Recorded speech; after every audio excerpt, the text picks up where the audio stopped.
Shalom, eu já vou desejar Erev Tov, né? Afinal de contas já são 18 horas e 3 minutos, horário de Brasília, né? E daqui a pouco vai escurecer, aqui já está escurecendo porque deve cair um toró já. Vamos variar um pouquinho, né? Todo dia chove. E estou aqui para gravar, né, o nosso estudo novo. Eu sei que vai parecer muito estranho para algumas pessoas que me conhecem há algum tempo, né? Porque eu nunca, né, me utilizei do estudo de algum rabino, a não ser o Rosh Modesh. Eu nunca aceitei tradições rabínicas, eu nunca aceitei nada disso. E continuo não aceitando. Mas ontem eu estava buscando um outro assunto, né? Sobre tzitzit e tal, que eu vou fazer o tzitzit. Que é uma lei, né? Nós temos que utilizá-lo, né?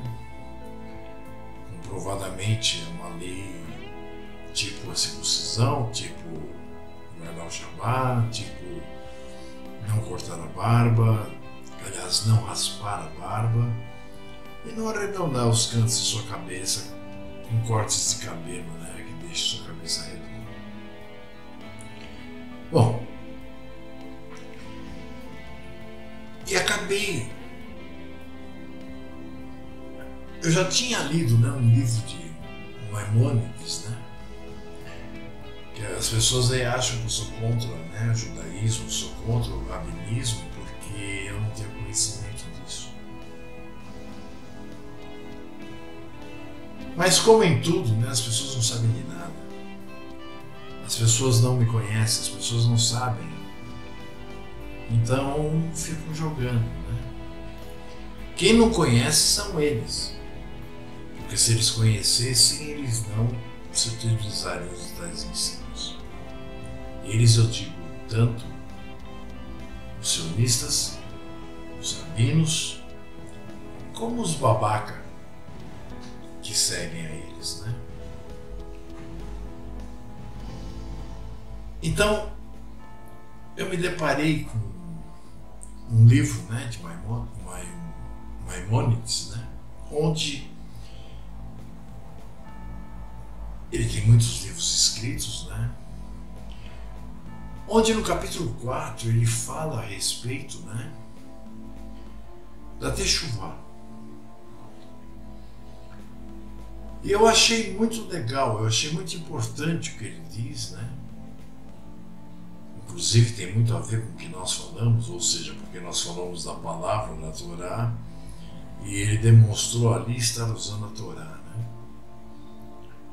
E li alguma coisa a respeito dele também que eu ainda não tinha lido até hoje, não tinha caído nas minhas mãos, onde explica, né, que a tentativa dele foi fazer com que o povo israelita, né, o que sobrou, que é Yahudá, alguns benjamitas e alguns levitas, que não estão, né, em diáspora entre os gentios, a voltarem-se, né, para as antigas veredas, a Teshuvá. Infelizmente, né, apesar de ele ter escrito coisas muito boas e ele ser uma pessoa, vamos dizer assim, muito respeitada no meio judaico, infelizmente não praticam o que ele disse, né? Quer dizer, não praticam o que a Ru diz e também não praticam aquilo que Maimônides nos traz.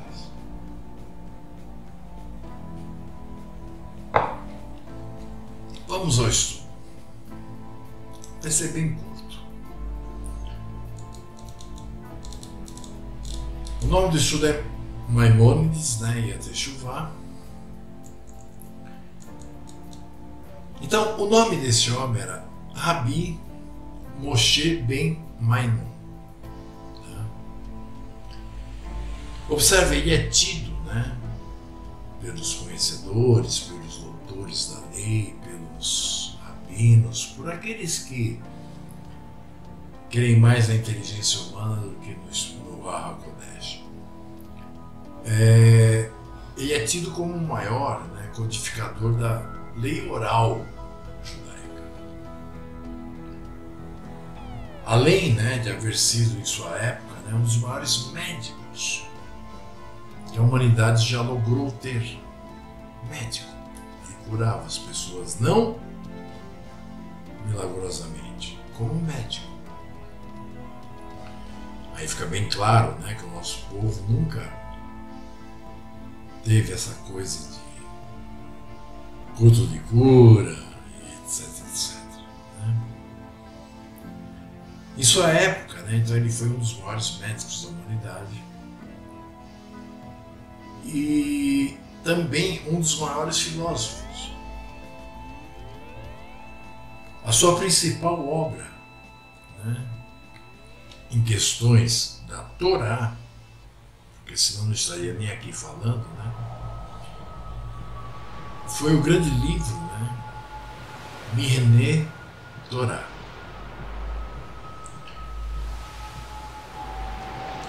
Observem, essa obra dele foi compilada diretamente do texto em hebraico da Torá.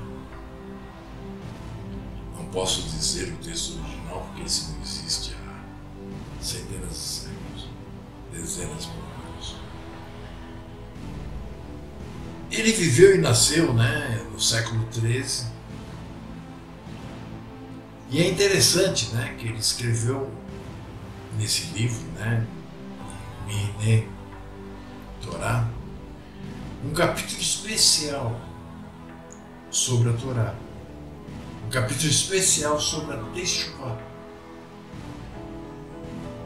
onde esse capítulo é nomeado de Halakhot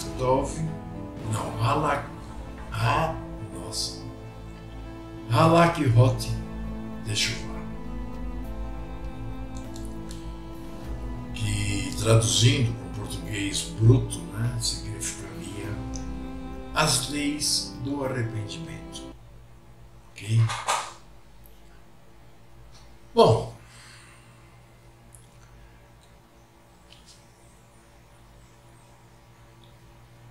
e esse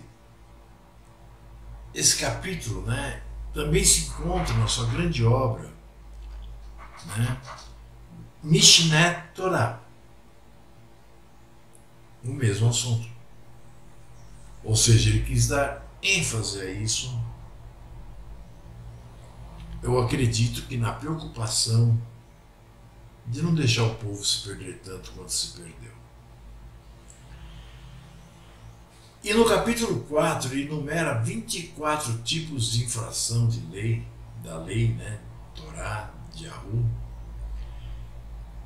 que nós devemos especialmente, né, tentar evitar. Veja, eu não vou estar aqui falando da barba, do Shabat, da circuncisão, porque isso são coisas básicas demais, né? Aquele que ainda não percebeu que se não tiver com a barba crescida, se não tiver circuncidado, se não estiver guardando o Shabat no dia certo, não terá a menor chance. Meus pêsames, né? Não, nós vamos falar de algo mais profundo. Então, no capítulo 4, ele enumera 24 tipos de infração da lei, que devemos especialmente, né, tentar evitar. Por quê? Ele diz assim: é muito difícil se arrepender desses erros cometidos. E a dificuldade está no fato de que essas infrações são ou muito sérias, ou pelo contrário, podem parecer tão leves àquele que as comete, que o pecador poderia pensar que é impossível remediá-las, que ocorreu e ocorreu.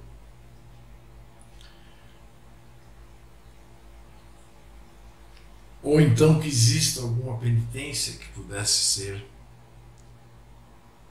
imposta, né, para que esse erro fosse perdoado, por menor que ele fosse. Dentre esses 24, né, que ele cita,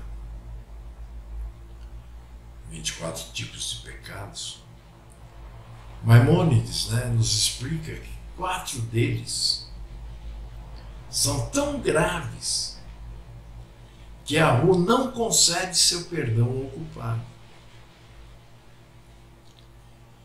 Enquanto que nos outros casos, ele ajuda, porque nós sabemos, né, que o arrependimento, assim como a fé, assim como o ar, não é nosso. É dádiva de Yahweh. Então ele ajuda aquele que se arrepende em executar uma boa ação, em voltar para ele. Agora, esses 4 tipos, ele coloca como impossíveis de remissão. Então ele enumera aqui, né, esses 4. O primeiro é o seguinte: aquilo que é a causa dos pecados dos outros, ou que os impede de fazer a mitzvah, ou seja, de cumprir os mandamentos. Existem pessoas que impedem seus maridos, ou suas esposas, ou seus filhos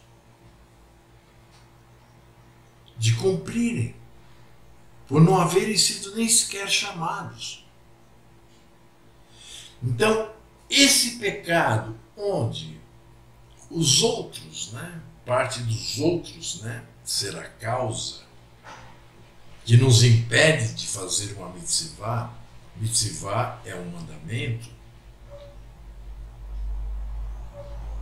Por exemplo, uma pessoa que trabalha numa empresa, ela vai pedir para o gerente da empresa que lhe dê, né, a cada mês aquele dia que cai o Shabat, né, como seu descanso, e que ela repõe em outro momento. E esse chefe, esse dono da empresa, esse sei lá o quê, lhe nega. Te coloca em uma situação muito difícil. Somente se você for nécio, né, ou seja, iniciante, incauto, porque você vai sempre opinar por aquilo que é palpável naquele momento. Então você vai deixar de cumprir a mitzvah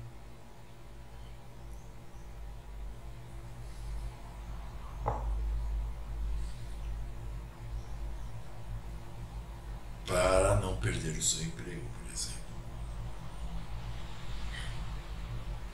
Então, esse que causa isso, ele não terá perdão. Seja quem for, no emprego, em casa, seja quem for. O segundo ponto que ele coloca é o seguinte: aquele que desvia os outros da Torá. Por exemplo, há poucos meses atrás eu tive uma briga, né, com aquele que escreveu as Imaculadas Escrituras, que ele cometeu, né, um adultério na palavra, né, aquilo que vocês chamam de Velho Testamento, deliberadamente, porque ele não aceita a circuncisão. Então ele desvia os outros da verdade. Esses não terão perdão.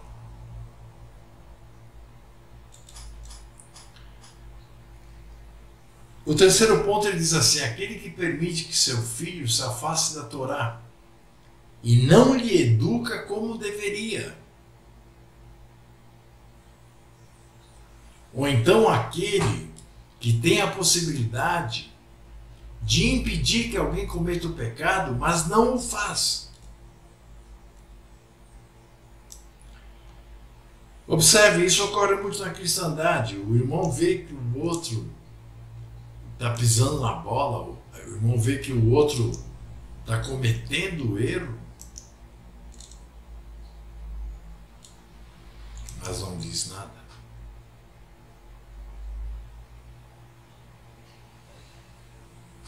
Segundo Maimônides,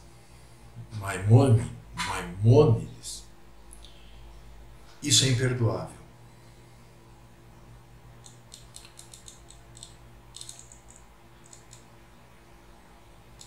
E o quarto, que ele diz que é imperdoável, é o seguinte: aquele que faz o mal dizendo, eu peço agora e eu me arrependerei depois. Ou que diz, meus pecados serão perdoados de qualquer jeito no dia das expiações, Yom Kippur. Esse nunca terá perdão.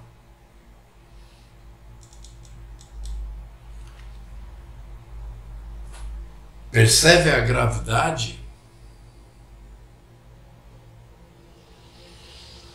Por isso está escrito, se você vê seu irmão pecando, admoeste-o. Se ele não te escutar, ele vai morrer. Mas se ele te escutar, você estará evitando um monte de pecados que o cara podia cometer. É por isso que está escrito, se você ver o ímpio caminhar na iniquidade e não avisar o ímpio morrerá na sua iniquidade, mas o sangue dele será cobrado de ti. Agora, se você ver o ímpio cometer iniquidade e você avisá-lo e admoestá-lo, se o ímpio continuar iníquo, ele irá morrer por causa da iniquidade, mas o sangue dele não será cobrado de ti. E continuando diz, se você ver um justo cometer iniquidade e não o admoestar, esse justo morrerá por causa da iniquidade que ele cometeu. E o sangue dele será requerido de ti. Agora, se você ver o justo cometer uma iniquidade e você o avisar, se ele te escutar e se ele se regenerar, ele viverá. Mas se ele não escutar e continuar na iniquidade, ele vai morrer por causa dessa iniquidade. Mas o sangue dele não será imputado a ti, porque você cumpriu a tua parte. Os 5 outros pecados são aqueles, nos quais os pecadores, por atitude própria, vamos dizer assim, embora não exista atitude própria, e com suas próprias ações, barram a entrada que leva para Techuvá.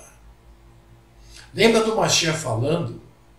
Vocês percorrem o mundo inteiro para fazer prosélitos e depois os tornam 1000 vezes pior que vocês.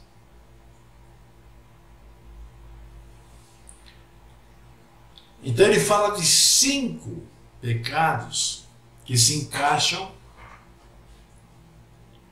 nesse tema. Ele começa, o número 5, já sobre esse outro tema. Ele começa dizendo o seguinte: aquele que se exclui do meio do povo e não participa nem da sua vida, nem de suas instruções. Um homem como esse se priva assim dos méritos de toda a comunidade e daqueles que provêm da oração e do arrependimento em comum. Quanta gente você já não conheceu? Que começou estudando, começou seguindo e de repente perdeu o fio da meada e capotou, nem que disse tchau.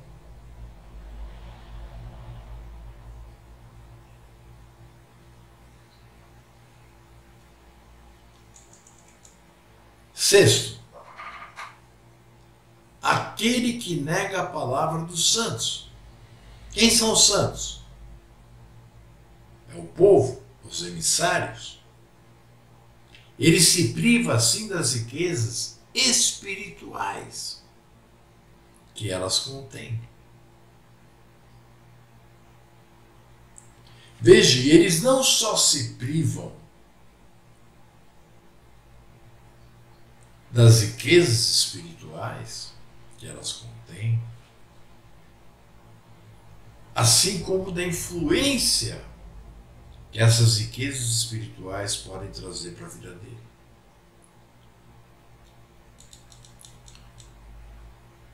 O 7. Aquele que não leva a sério as leis divinas. Isso é a maioria, né? É pouco provável que ele possa se arrepender de seus pecados.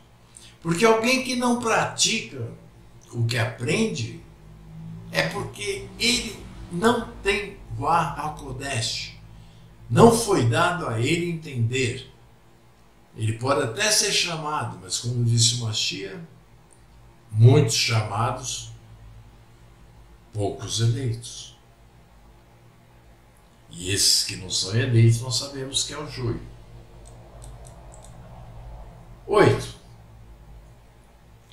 Aquele que despreza seus professores, pois sem seus conselhos ele não encontrará a via que leva ao arrependimento verdadeiro. E a Hu lhe dá o arrependimento, mas se este não souber como utilizá-lo,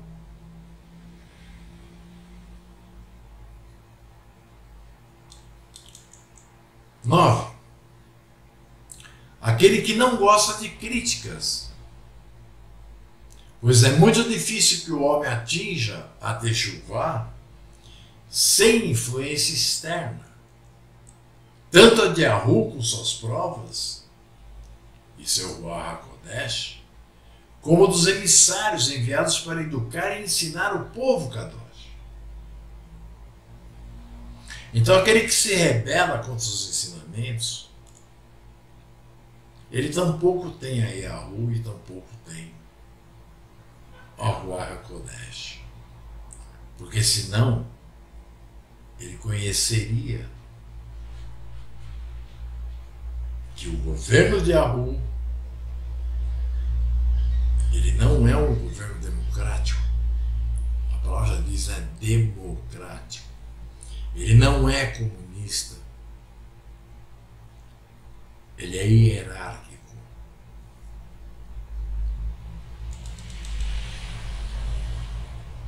Ainda segundo Maimônides, as 5 outras transgressões seguintes são relacionadas à melhora, que é uma das mais difíceis ou até mesmo impossível. E essas transgressões são as seguintes. 10. Cometer um crime contra a sociedade ou causar um dano à sociedade. Eu até aproveitei para colocar aqui, como por exemplo abusar dos fundos públicos, que é o que mais nós temos visto no mundo inteiro. Pois é impossível que o culpado seja perdoado. por cada indivíduo da sociedade que foi submetido a este crime. Então ele não terá perdão. Porque essas pessoas que assim agem, elas prejudicam milhões. E com certeza milhões não vão perdoá-lo, não.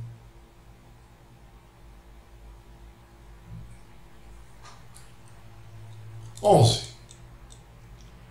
Se beneficiar de um roubo cometido por outra pessoa, sem conhecer o proprietário do objeto roubado, o que impossibilita a restituição ao verdadeiro dono. Ainda mais, aproveitar de uma coisa roubada é incentivar o ladrão a roubar, o que é um pecado difícil de ser perdoado.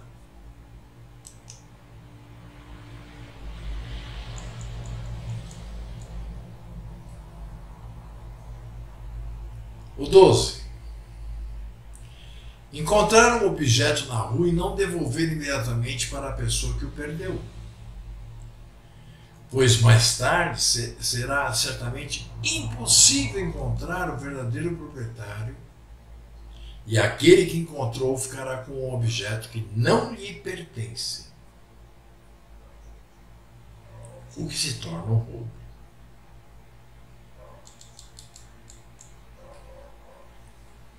Treze. Insultar um pobre que está passando ou um estrangeiro, um gentil, que nunca mais poderá ser encontrado para pedir perdão.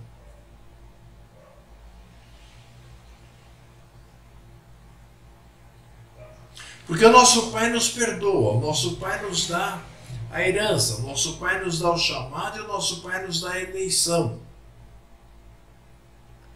Mas quando nós ofendemos alguém, assim como em Matitiago 18, isso tem que ser resolvido entre as partes. E se você está andando na rua, um mendigo lá, coitado, sentado no chão, geralmente eles têm machucados, chagas, lhe pede alguma coisa e você olha para ele e fala assim: vai trabalhar, vagabundo.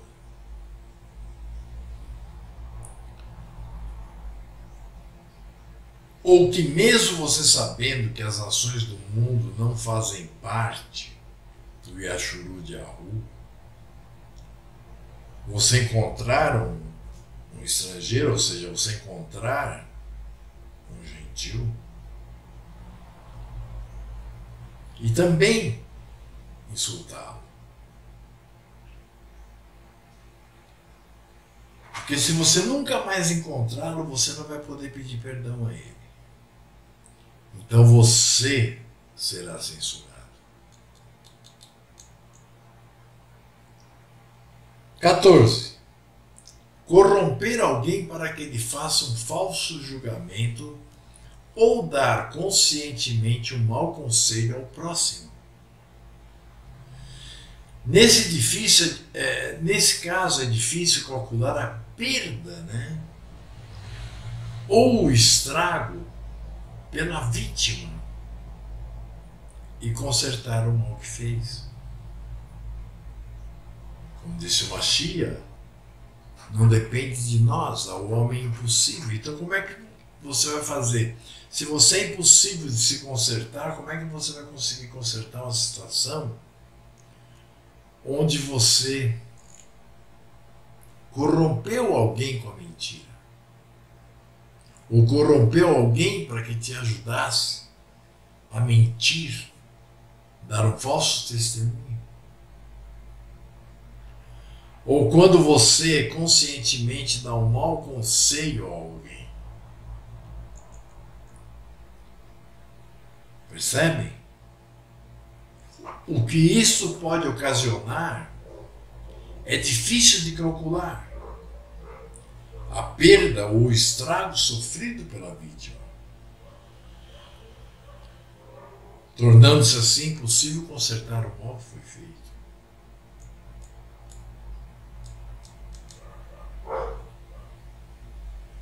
As 5 transgressões seguintes, né, não ocasionarão provavelmente o arrependimento, pois elas não são consideradas transgressões graves. Por exemplo, um irmão lhe convida para você jantar na casa dele. Mas quando você chega lá, você aceita, né? Porque o irmão está sendo hospitaleiro, né? Você nota que a comida que ele tem na casa dele, para a família dele, não é o bastante nem para ele nem para a família.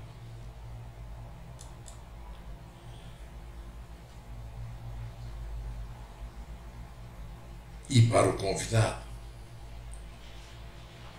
Nessa atitude há um certo roubo, né? Ou como dizem em hebreu, né? Uma poeira de roubo.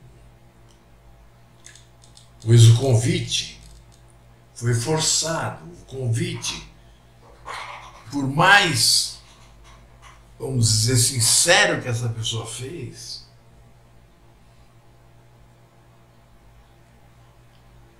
o fará passar fome. O anfitrião prefere se privar da comida, né? Ele te convidou, então ele vai servir para você, para sua esposa, para quem foi com você, do que ser considerado como alguém que não pode receber ninguém. Isso é orgulho. Por exemplo, nós tivemos várias congregações no tempo do cristianismo. E nós reunimos as pessoas das 8 horas da manhã do sábado gregoriano até o domingo de manhã. E não eram poucas pessoas. E é claro, todos tinham a necessidade de comer, tinham a necessidade de beber, né? Então já era estipulado que cada um levasse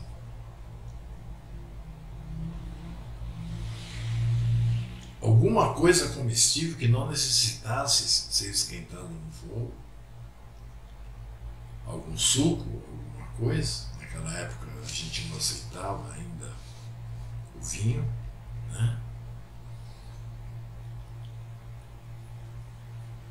Justamente por quê? Porque nós não tínhamos condições de bancar 150 pessoas comendo e bebendo.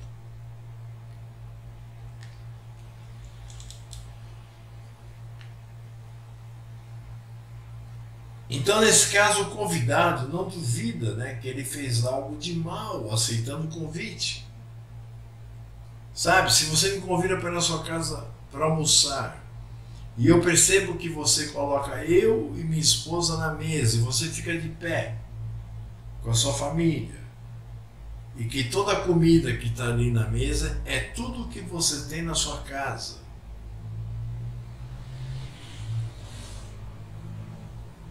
Com certeza eu vou sair de lá me sentindo muito mal.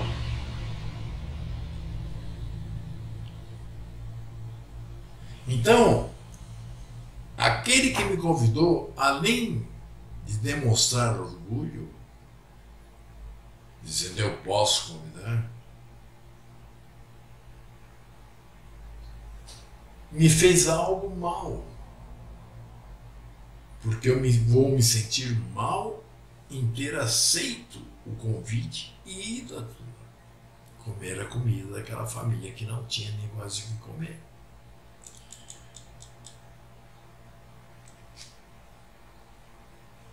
É muito comum, né? Por exemplo, que você... Isso inclusive nos nossos dias, né? Que você vai fazer um empréstimo, ou você vai comprar um carro, ou seja lá o que for, e se você tiver um imóvel, você dá como penhor. Ou seja, se você não pagar, o imóvel paga. Não é assim? Então Maimônides diz o seguinte: usar o penhor dado em garantia de um empréstimo é um grande erro. Seria a mesma coisa do que se essa casa que eu moro fosse minha, eu fosse no banco e pegasse o dinheiro para construir uma casa para mim. Só que essa casa aqui ou não era minha, ou eu a vendesse. Então ele diz: usar o penhor dado em garantia de um empréstimo. O credor, aquele que deu, né, a garantia para o empréstimo, pode achar que ele não está fazendo mal, pois ele não está causando nenhum dano ou prejuízo ao devedor, porque o que ele está vendendo era dele mesmo. Mas observe o que ele diz, Maimônides: não temos o direito de usar qualquer coisa sem a permissão do proprietário. Eu lembro quando eu era jovem, né, eu li muito, mas muito mesmo, né? E eu tinha amigos, né, que faziam parte do teatro, faziam parte do cinema, faziam parte de bandas musicais, faziam parte de artes em geral, artistas plásticos, escultores, né? Que era uma massa privilegiada, que tinha conhecimento, né? E acesso à informação.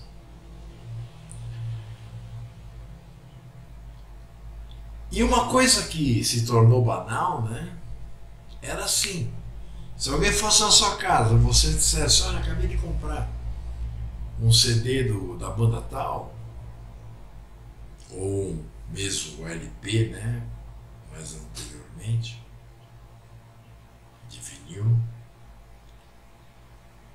Se essa pessoa lhe pedisse emprestado para gravar, para fazer qualquer coisa, você nunca mais via o objeto. Ocorrendo mesmo com livros. A tal ponto de que eu me lembro, entre meus amigos e eu mesmo, se alguém dissesse: me empresta esse livro, não. Porque eu sabia que se eu emprestasse eu ia perder. Então, Maimônides diz aqui muito claramente: mas não temos o direito de usar qualquer coisa sem a permissão do proprietário. Quanto menos levar embora e ficar para ela.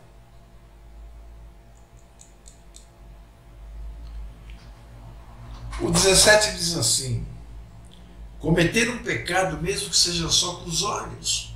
O Machia disse a mesma coisa sobre o adultério. Mesmo que não seja agindo. Aí ele dá um exemplo: olhando sem parar para alguma coisa indecente. Aquele que olha pode achar que não está fazendo nada de mal em apenas olhar, mas na verdade a Torá proíbe isso. Pois está escrito: não deixe com que seu coração, os teus olhos te perturbem.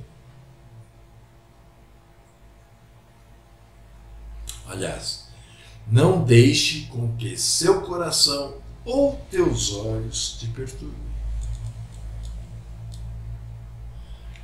No 18,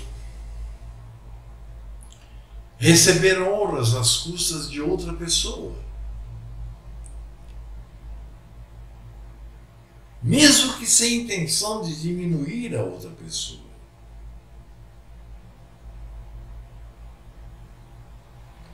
Aí, Maimônides dá um exemplo.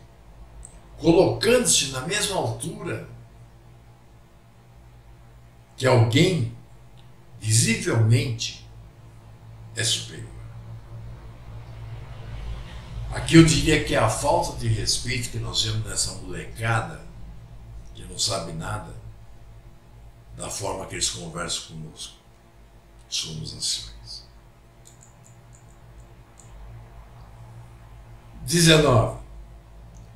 Suspeitar de um inocente sem, todavia, acusá-lo abertamente. Até mesmo uma alusão constitui um pecado, qualquer que seja a sua opinião sobre essa pessoa. Então veja, meus irmãos, eu vivo falando e vivo batendo na tecla, mas eu mostro o pau e a cobra. Eu não falo de alguém pelo que eu ouvi dizer, ou pelo que me disseram, ou pelo que eu acho. Não. Como disse o Mashiach, pelos seus frutos conhecereis, né, quem são cada um.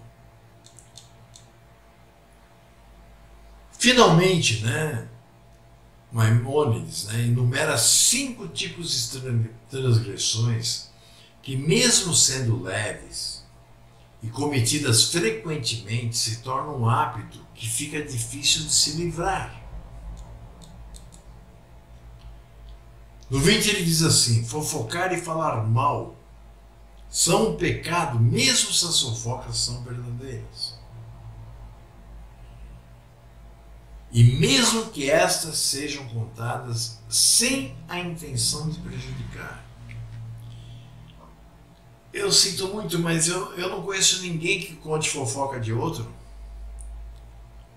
que não tem intenção de prejudicar.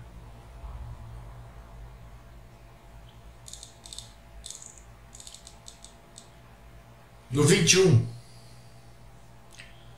a maledicência e a calúnia são pecados piores que o assassinato, pois eles destroem a boa reputação que vale mais que a vida.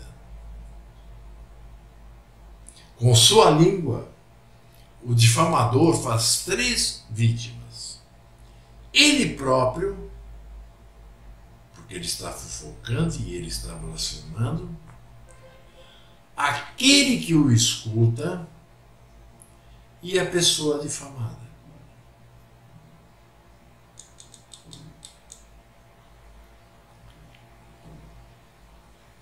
O homem irascível, aquele que por qualquer motivo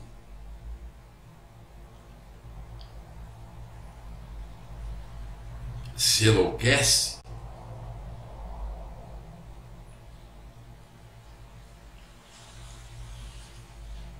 se uma pessoa diz uma coisa para ele que ele não concorda, ele já briga. Se isso não for para defender essa doutrina,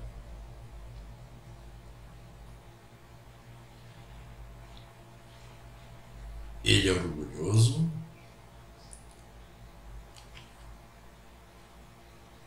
e o pior de tudo, ele corre o risco de sempre cometer o pior e de provocar muitos aborrecimentos a ele próprio, porque o orgulho é igual ao ego e o ego é igual a você estar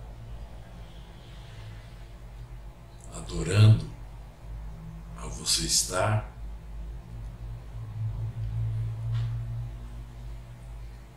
a palavra fugiu, você está idolatrando. Ainda mais um homem que se enfurece facilmente por motivos que não sejam defender essa doutrina, nega diretamente a providência divina. E é por esse motivo que a fúria é comparada à idolatria. 23. Maus pensamentos. Os maus pensamentos, né, podem se tornar um hábito na vida de qualquer um de nós, nefasto, e originar até crimes graves. Tiago nos diz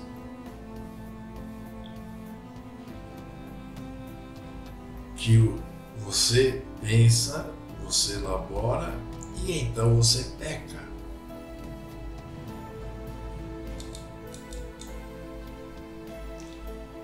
E 24 e último, ele diz assim: ter relações com pessoas ruins pode também se tornar um hábito prejudicial, o que pode levar a cometer um crime.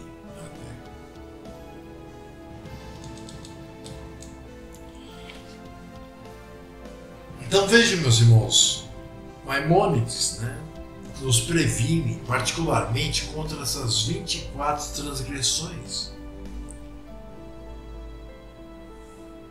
nas quais a techuvá se torna difícil ou até mesmo impossível de ser feita.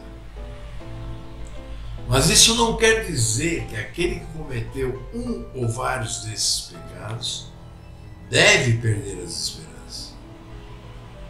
Nós só queremos dizer que um homem assim encontrará muitas dificuldades e obstáculos no caminho da santidade. Em compensação, se tal pessoa está determinada, apesar de tudo, a se purificar e a voltar a Yahu, o que nós sabemos que, se isso ocorrer, o próprio Yahu vai produzir nela esse sentimento, nada impede de tentar consertar o que fez, nos assegura a própria palavra de Yahu.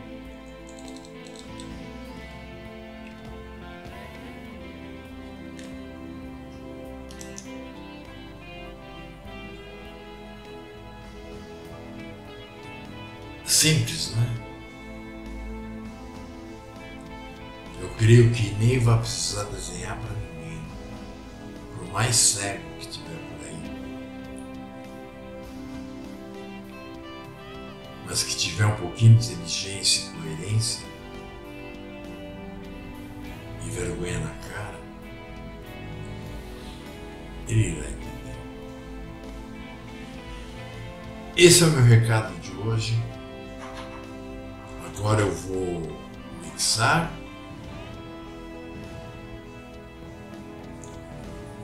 Continuo sem pagar a minha luz.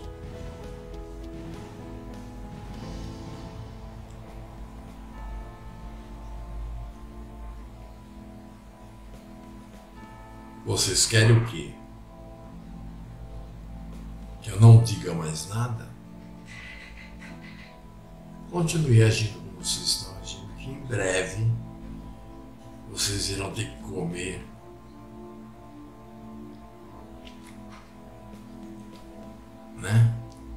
no Marmitex.